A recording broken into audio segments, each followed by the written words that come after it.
So according to the Coulomb's law, the force between two charges is given by formula 1 by 4 pi epsilon naught k q1 q2 by r square. Okay. Here epsilon naught is the permittivity of the medium, k is the dielectric constant, and q1 q2 are the two charges, r is the separation between them. अभी देखिए इसमें बहुत सारे cases है. Cases कौन से है देखिए. If there are same charges which are placed at same distance but in different medium, तो force का रेशियो क्या आ जाएगा. When there are charges same and distance is also same, okay, मतलब q1 q2 by r square is a constant, but mediums are different. Medium different means क्या हो जाएगा, k different आ जाएगा, and therefore f dash by f क्या आ जाएगा, k by k dash आ जाएगा. उसके बाद when there are two charges, okay, when medium is same, distance is same but charges are different. Question में मीडियम सेम दिया है, ओके, डिस्टेंस भी सेम दिया है, लेकिन चार्जेस क्या किया है, डिफरेंट दिया है. तो फोर्सेस का रेशियो क्या आ जाएगा अभी, f dash by f is equal to q1 q2 dash divided by q1 q2. ठीक है. अगर चार्जेस सेम है एंड मीडियम सेम है लेकिन डिस्टेंस अगर डिफरेंट है अभी, तो क्या करेंगे हम formula, charges same medium same, मतलब q1 q2 is a constant, k is a constant, तो f is inversely proportional to r square आ जाएगा, and therefore f dash by f is equal to r by r dash square रहेगा. And this is a very important thing. Very important thing क्या है देखिए, when same charges are placed in different medium, मतलब same charges मतलब q1 q2 same है और different medium में रखा है, डिफरेंट मीडियम में रखा है मतलब k डिफरेंट आ जाएगा, so that same force is present between the two charges, मतलब f and q1 q2 are same. So in this case क्या हो जाएगा, k इंटू आर स्क्वायर, मतलब सेम चार्जेस है, सेम फोर्स आना चाहिए, मीडियम डिफरेंट है तो डिस्टेंस डिफरेंट आ जाएगा. ओके, सो k और k इंटू आर स्क्वायर इधर क्या रहेगा, कांस्टेंट रहेगा, so k into are square is equal to k dash into r dash square रहेगा. ठीक है. So by using this fourth condition, by using this fourth equation, we can get a very important formula that is related to the equivalent distance in the vacuum. मतलब medium का distance vacuum में कितना रहेगा ये हमें पता होना चाहिए. मीडियम का सपोज 10 सेंटीमीटर डिस्टेंस रहता है, तो वैक्यूम में वो 10 सेंटीमीटर कितना हो जाएगा. ओके, मीडियम में 10 सेंटीमीटर मतलब वैक्यूम में कितना, उसको हम इक्विवेलेंट डिस्टेंस इन वैक्यूम बोलेंगे. तो how to find out this equivalent distance in vacuum. Suppose two charges are placed in a vacuum at distance r, suppose, okay, and the same charges are placed in a medium of dielectric constant k, so that force is same. ठीक है. तो यहाँ पे हम लिख सकते हैं k into are square is equal to k dash into r dash square. Okay, r dash मतलब क्या, k मतलब, k डैश मतलब क्या है, dielectric constant of the medium, r dash मतलब क्या है, डिस्टेंस इन डाइलेक्ट्रिक मीडियम. अभी यहाँ पे लेफ्ट हैंड साइड को वैक्यूम का रहेगा, लेफ्ट हैंड साइड का जो टर्म है वो रिलेटेड टू वैक्यूम रहेगा, एंड राइट हैंड साइड का टर्म जो है वो डाइलेक्ट्रिक मीडियम से रिलेटेड रहेगा. सो लेफ्ट हैंड साइड को क्या आ जाएगा, वैक्यूम का k कितना रहता है, डाइलेक्ट्रिक कांस्टेंट वैक्यूम का 1 रहता है, so 1 into are square is equal to k dash मतलब डाइलेक्ट्रिक मीडियम का constant, that is dielectric constant k into r of the dielectric medium square. Okay, so दोनों साइड का हमने अगर स्क्वायर रूट लिया तो फाइनल फार्मूला क्या आ जाएगा, r is equal to square root of k into r. Okay, so this is a very important formula, remember this, this is a very important formula. मतलब dielectric medium में distance अगर r dielectric है तो vacuum में कितना रहेगा, r is equal to root k into r dielectric, इस तरह से रहेगा. ठीक है. सो डिस्टेंस इन वैक्यूम निकालने के लिए क्या करना पड़ेगा, डाइलेक्ट्रिक मीडियम का जो डिस्टेंस है उसको हमें रूट k से मल्टीप्लाई करना पड़ेगा.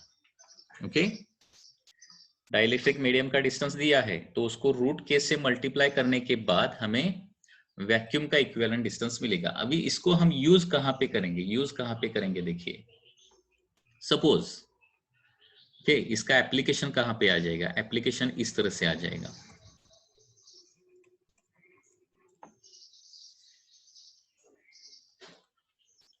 Suppose there are two charges Q1 and Q2 and these two charges are separated by distance. Suppose r distance से सेपरेट किया है और यहाँ पे बीच में क्या करूंगा, एक मैं डाइलेक्ट्रिक मीडियम का प्लेट रखूंगा दो चार्जेस के बीच में, जिसका थिकनेस कितना है, सपोज x है, इसका थिकनेस कितना है, x थिकनेस है एंड डाइलेक्ट्रिक कांस्टेंट k है. So question is that how much is the force between Q1 and Q2. अभी इधर कंप्लीट वैक्यूम होता, Q1 Q2 में अगर कंप्लीट वैक्यूम होता तो फॉर्मूला क्या आता था, F is equal to 1/4πε0 Q1 Q2 by r square आता था. कंप्लीट डाइलेक्ट्रिक मीडियम अगर होता, मतलब Q1 और Q2 के बीच में अगर क्या होता, कंप्लीटली मीडियम होता, तो फॉर्मूला क्या आता था, F is equal to 1/4πε0 K Q1 Q2 by r square. अभी इधर कंप्लीट वैक्यूम भी नहीं है या फिर कंप्लीट डाइलेक्ट्रिक मीडियम भी नहीं है. ओके, Q1 Q2 के बीच में क्या किया है, इधर x थिकनेस का मीडियम रखा है. तो यहाँ पे फॉर्मूला कैसा आ जाएगा, देखिए F इज इक्वल टू 1/4πε0 लिखना है पहले. F is equal to 1/4πε0 Q1 Q2 as it is divided by, ये डिस्टेंस अभी चेंज हो जाएगा नीचे का, क्योंकि जनरल फॉर्मूला क्या रहता है, 1/4πε0 Q1 Q2 by r square रहता है. तो यहाँ पे क्या हो जाएगा, ब्रैकेट में क्या करना है, r माइनस x करना है पहले, मतलब टोटल वैक्यूम का डिस्टेंस कितना रहेगा, r माइनस x ही रहेगा ना, क्योंकि टोटल डिस्टेंस इधर Q1 Q2 में कितना है, r है, उसमें से x क्या है, मीडियम का डिस्टेंस है. ठीक है, तो वैक्यूम का डिस्टेंस कितना बचेगा, r माइनस एक्स पहले करना पड़ेगा. एंड डाइलेक्ट्रिक मीडियम का जो डिस्टेंस है वो कन्वर्ट करके हमें इधर ऐड करना पड़ेगा, मतलब x इंटू रूट के, क्योंकि मीडियम में अगर डिस्टेंस x है तो वैक्यूम में वो कितना आता है, x रूट के आता है, इक्विवेलेंट डिस्टेंस, इसका हमें स्क्वायर करना पड़ेगा. This is the formula. So this is one important case, remember this. ये एप्लीकेशन आपको पता चला क्या, देखिए इक्विवेलेंट डिस्टेंस इन वैक्यूम का, मतलब दो चार्जेस के बीच में कंप्लीट वैक्यूम है तो कोई प्रॉब्लम नहीं है, कंप्लीट मीडियम है तो कोई प्रॉब्लम नहीं, सिंपल फॉर्मूला हम लिख सकते हैं. कंप्लीटली वैक्यूम है तो क्या फॉर्मूला रहेगा, 1/4πε0 Q1 Q2 by r square रहेगा. ठीक है, Q1 Q2 के बीच में कंप्लीटली अगर मीडियम है of dielectric constant K, then force का फॉर्मूला क्या आ जाएगा, 1/4πε0 K Q1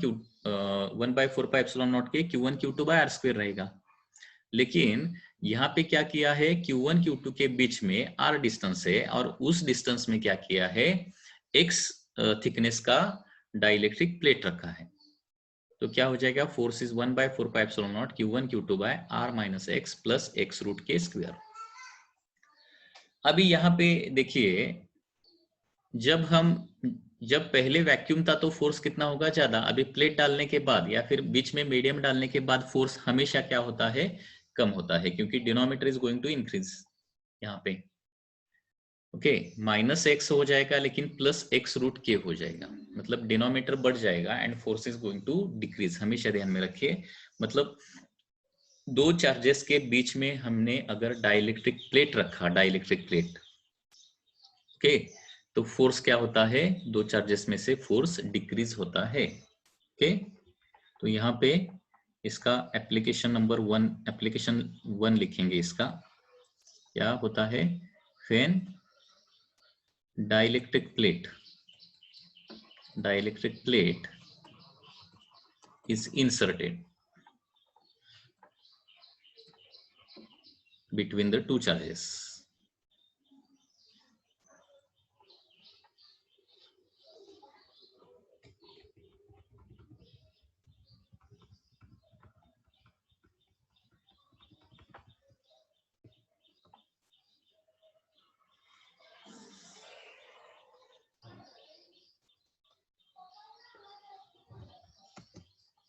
Okay, application 1 क्या है,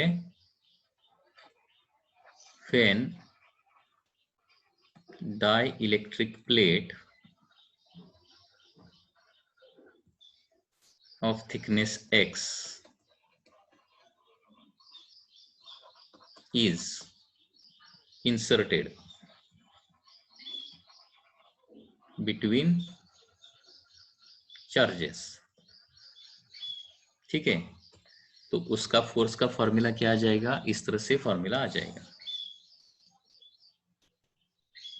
ठीक है, this will be the formula when dielectric plate is inserted.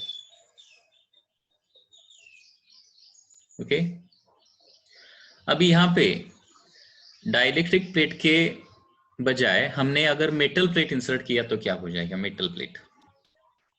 Second देखिए, सेकंड एप्लीकेशन।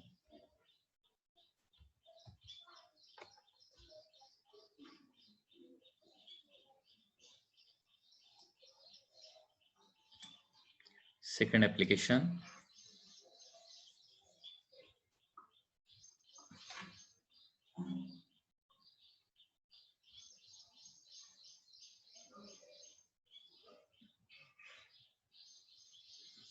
यहाँ पे when metal plate of thickness x is inserted between the two charges, when metal plate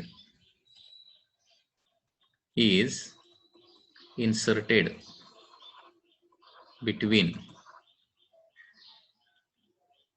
two charges, metal plate of thickness x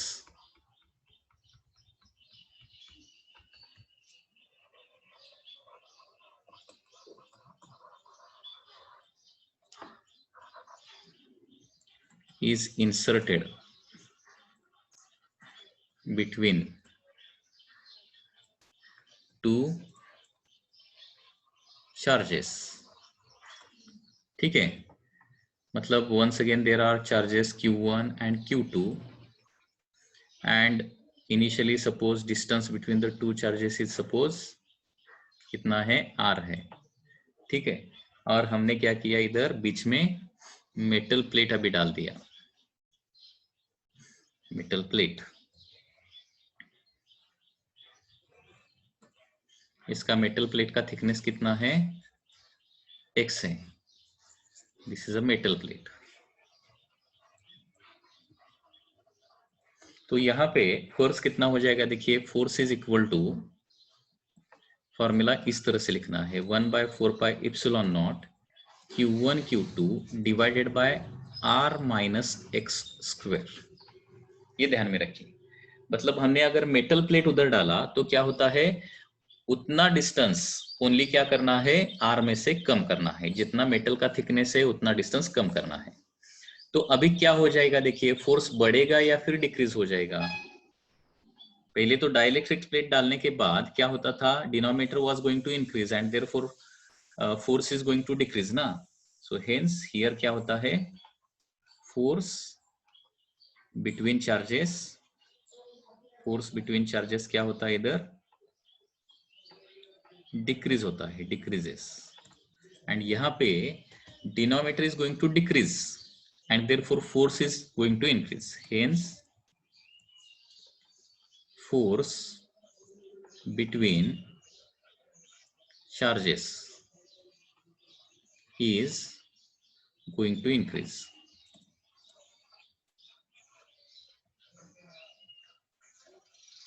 Okay,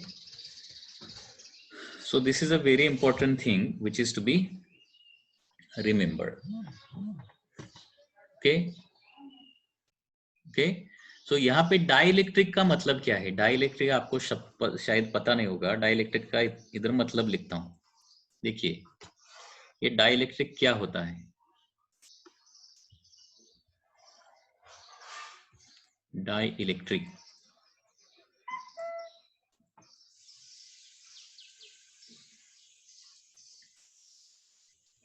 dielectric मतलब क्या है, देखिए dielectric are the insulator which can store electric field energy।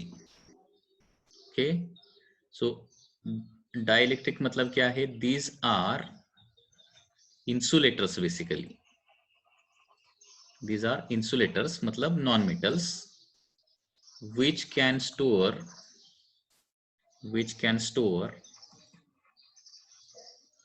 electric field energy।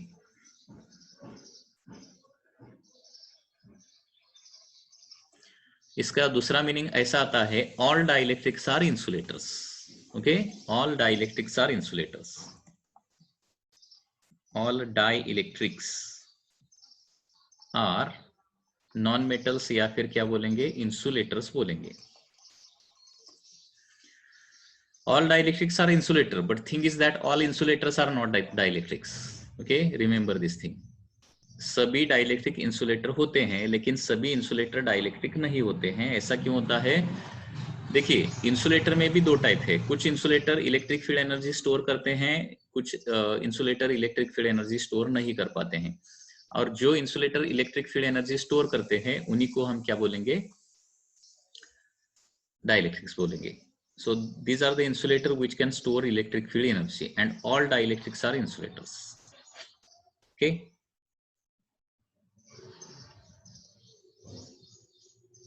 Wooden block can be taken as a dielectric. Water is a dielectric. Kerosene is a dielectric. Okay. Plastic is also a dielectric. Mica is also a dielectric. Dielectric matlab, in short, we can call it as an insulator through which electricity cannot flow.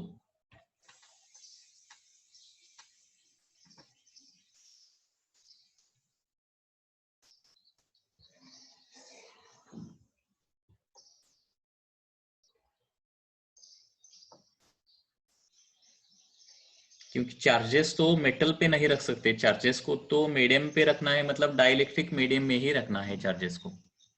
तो charges को dielectric medium में रखा तो क्या होता है, force change होता है. सो यहाँ पे मेटल प्लेट इंसर्ट किया तो फोर्स बढ़ता है, ये ध्यान में रखना पड़ेगा, क्योंकि उतना डिस्टेंस क्या करते हैं हम, माइनस करते हैं वहां से, वैक्यूम से, जितना प्लेट का थिकनेस है. और यहाँ पे एक मेंस में क्वेश्चन भी आया था. क्वेश्चन क्या था देखिए, there are two charges Q1 and Q2. Question क्या था देखिए, there are two charges Q1 and Q2 and an aluminium foil. Aluminium foil क्या किया है, Q1 Q2 के बीच में रख दिया, तो फोर्स बिटवीन चार्जेस क्या हो जाएगा?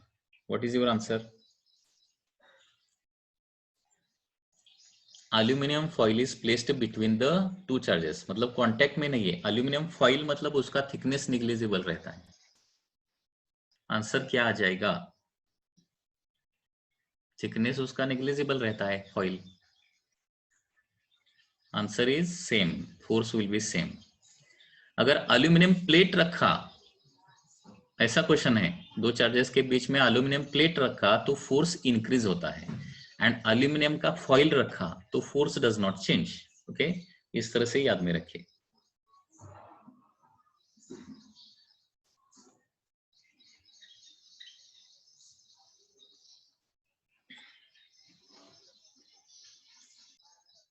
Let's solve one question related to this. Question is that 2 point charges placed at a distance 20 centimeter in air.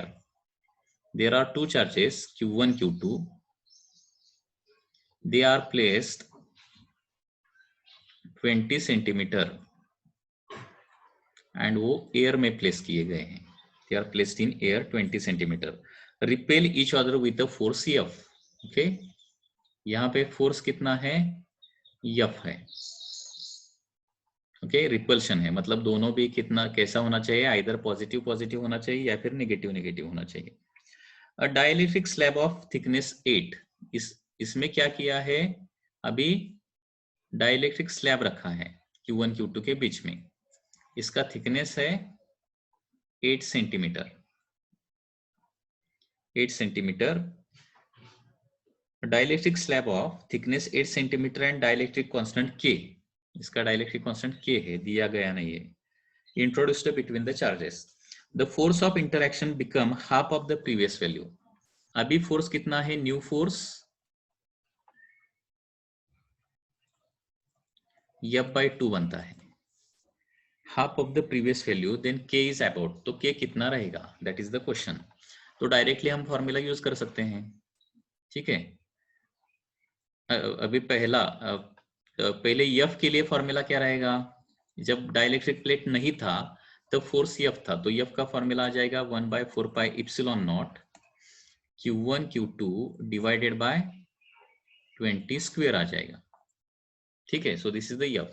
So this is the first equation and second equation क्या हो जाएगा, F/2। Second equation मतलब dielectric plate insert करने के बाद second equation इस तरह से आ जाएगा। सेकंड इक्वेशन फोर्स अभी F/2 होता है 1/4πε0। चार्जेस वही है, ओनली मीडियम इंसर्ट किया है। तो मीडियम इंसर्ट किया तो कैसे लिखना है, 20 माइनस पहले क्या करना पड़ेगा, 8 करना पड़ेगा एंड प्लस क्या करना पड़ेगा, 8√k करना पड़ेगा। ठीक है, अभी इसका डिवीजन करते हैं दोनों का। सो this is equation number 2। So equation 1 divided by equation 2 हमने अगर किया, इक्वेशन 1 डिवाइडेड बाय इक्वेशन 2 किया तो क्या हो जाएगा, F get cancel, here 2 is coming LHS को, because F divided bye F/2 मतलब 2 आ जाएगा। 1/4πε0 Q1 Q2 1/4πε0 Q1 Q2 get cancel. ठीक है, सो इक्वेशन 1 डिवाइडेड बाय 2 मतलब 2 का डिनोमिनेटर न्यूमरेटर पे आ जाएगा। सो 20 माइनस 8 प्लस 8√k, इसका स्क्वायर है ना, इसका स्क्वायर डिवाइडेड बाय 20 स्क्वायर। अभी यहाँ पे रेशो आता है इसलिए यूनिट का कन्वर्जन जरूरी नहीं है कि रेशो में 10⁻⁴ 10⁻⁴ कैंसल आउट हो जाएगा। सो अभी इधर दोनों साइड का रूट निकालते हैं तो √2 इज इक्वल टू 20 माइनस 8 मतलब 12 प्लस 8√k डिवाइडेड बाय 20। सो 20 इधर लेके जाता हूँ, 20 इंटू √2, 20√2 हो जाएगा। 20√2 इज इक्वल टू 12 प्लस 8√k। अभी 20√2 का वैल्यू कितना रहेगा, √2 का वैल्यू 1.4, अप्रोक्सीमेटली 1.4 लेते हैं, 1.41, 1.414, उसका डबल किया तो 2.828 एंड 28.28 हो जाएगा, 28.28।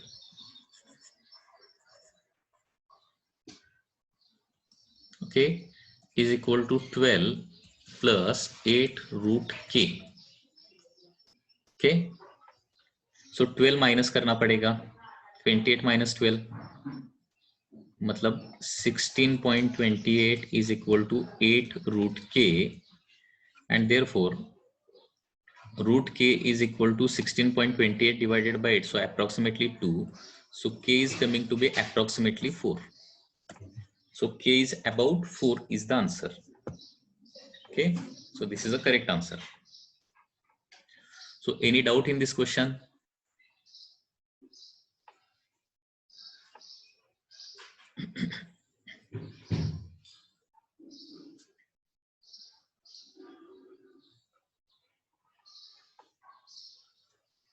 Any doubt?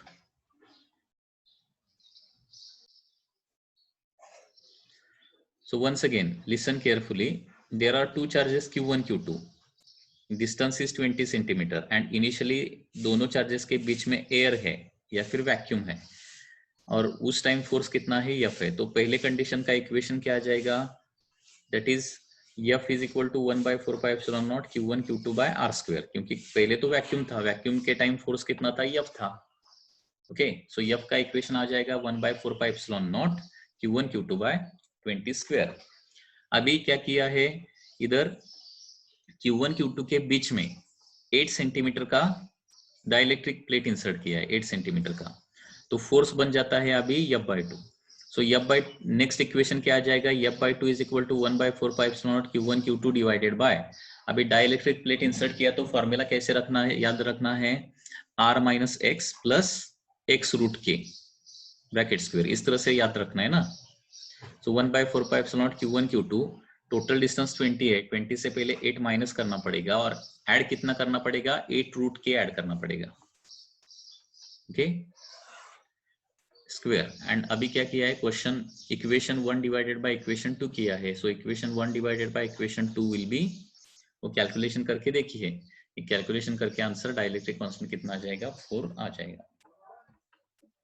Okay, so that is your answer. One more question. Question is like this. Question क्या है देखिए. 2 point charged identical spheres carried charges q1 and q2. यहाँ पे क्या है, दो स्पीयर हैं, बहुत छोटे स्पीयर हैं. पहले पे चार्ज कितना है, q1 है, दूसरे पे चार्ज कितना है, q2 है. Separated by a certain distance. These are separated by suppose distance r. These two are separated by distance r. And the mutual force between them is F. अभी force कितना है, force is F है. ठीक है. Now these two spheres are brought in contact and kept at the same separation. The new force F dash is. अभी क्या किया है, इनको कांटेक्ट में लाया है. सो अभी F का फॉर्मूला क्या हो जाएगा बताओ, F का फॉर्मूला. सो देयरफॉर F का फॉर्मूला हो जाएगा 1/4 pi epsilon naught, okay, q1 q2 divided by distance square रहेगा. So this is the first equation. अभी q1 q2 these two are brought in contact and then they are separated and placed at the same distance r. अभी contact में लाने के बाद पहले sphere और दूसरे स्फीयर में चार्ज कितना हो जाएगा, पहले स्फीयर का चार्ज अभी कितना होगा और सेकंड स्फीयर का चार्ज कितना होगा. हमने ये पढ़ा है कंडक्शन में. When two spheres are brought in contact, पहले पे टोटल का हाफ चार्ज जाएगा और दूसरे पे हाफ चार्ज जाएगा, बिकॉज दोनों स्फीयर तो आइडेंटिकल हैं. तो पहले पे रहेगा charge q1 plus q2 divided by 2 and दूसरे पे चार्ज रहेगा q1 plus q2 divided by 2. And they are now once again placed at same distance r, and now new force is f dash है. तो f dash का formula क्या आ जाएगा इधर, f dash is equal to 1/4 pi epsilon naught, okay. इन दोनों का product मतलब q1 plus q2 divided by 2 का square divided by distance is once again r square. तो न्यू फोर्स जो f डैश रहेगा, तो f डैश और f में क्या रिलेशन होगा वो निकालना है हमें. ओके, तो क्या करना पड़ेगा, once again we are going to do the division. So division करने के बाद okay, f divided by f dash आ जाएगा, f divided by f dash is equal to, या फिर f डैश बाय f करेंगे, सेकंड डिवाइडेड बाय फर्स्ट करेंगे. Second divided by first मतलब f dash divided by f. अभी all the similar term will cancel out, that is 1/4 pi epsilon naught, 1/4 pi epsilon naught get cancel, r square get cancel. f dash का denominator में, f dash के denominator में क्या बचेगा, कुछ नहीं, और f के डिनोमिनेटर में भी r square तो कैंसिल ही होता है. f dash का जो न्यूमरेटर है वो बचेगा. f dash का न्यूमरेटर क्या होगा, q1 plus q2 divided by 2 square, और f का न्यूमरेटर मतलब q1 q2 बचेगा.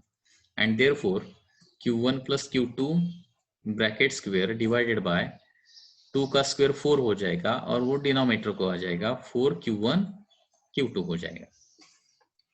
तो इस तरह से आपका ये आंसर आ जाएगा. So f dash divided by f is equal to q1 plus q2 bracket square divided by 4q1 q2.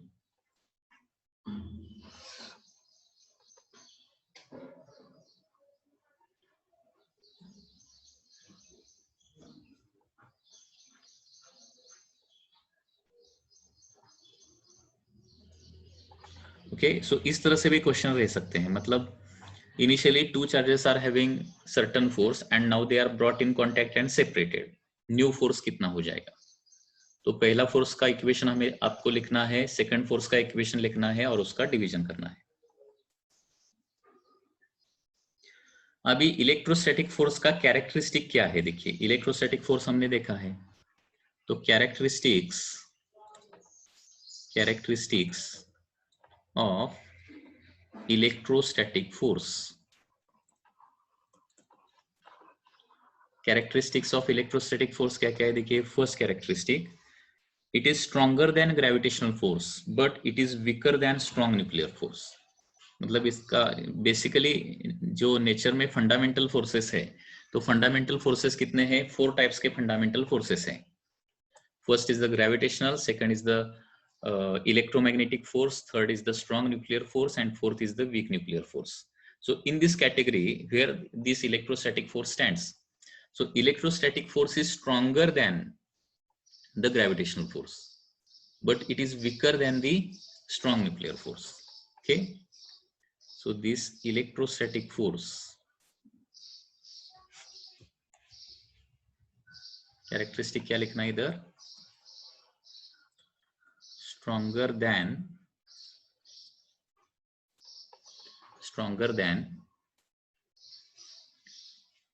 gravitational force.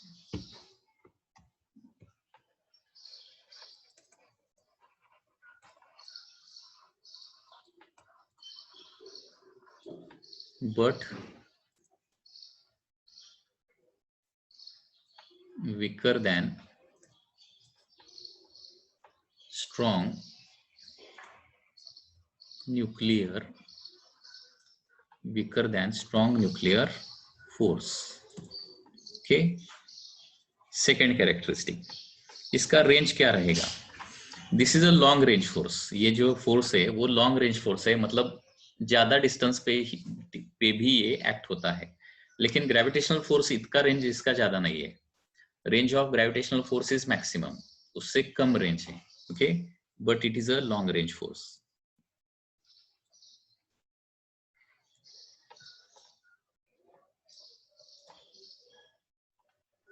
But its range is less than gravitational force.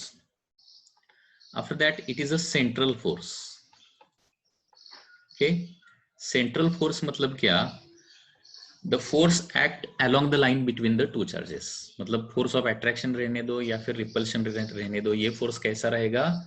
It acts along the line joining the two charges. मतलब Q1 और Q2 कहीं पे रहेंगे, Q1 Q2 को join करने वाली जो line रहेगी, along that line will be this force will be there, and such type of forces are called as central forces. उसके बाद it is a conservative force. It is a conservative force. Conservative force मतलब क्या रहता है? Work done is independent of the path. जिस force का work done path पर dependent नहीं रहता है, okay, only initial final position पे डिपेंड रहता है, उसको कंजर्वेटिव फोर्स बोलते हैं. कंजर्वेटिव फोर्स का स्टडी वर्क एनर्जी पावर नाम का जो टॉपिक है उसमें बहुत ज्यादा है, तो उसमें आपको समझ में आ जाएगा कंजर्वेटिव फोर्स मतलब क्या है. अभी तो ध्यान में रखिए, कंजर्वेटिव फोर्स मतलब work done by that force does not depend on path.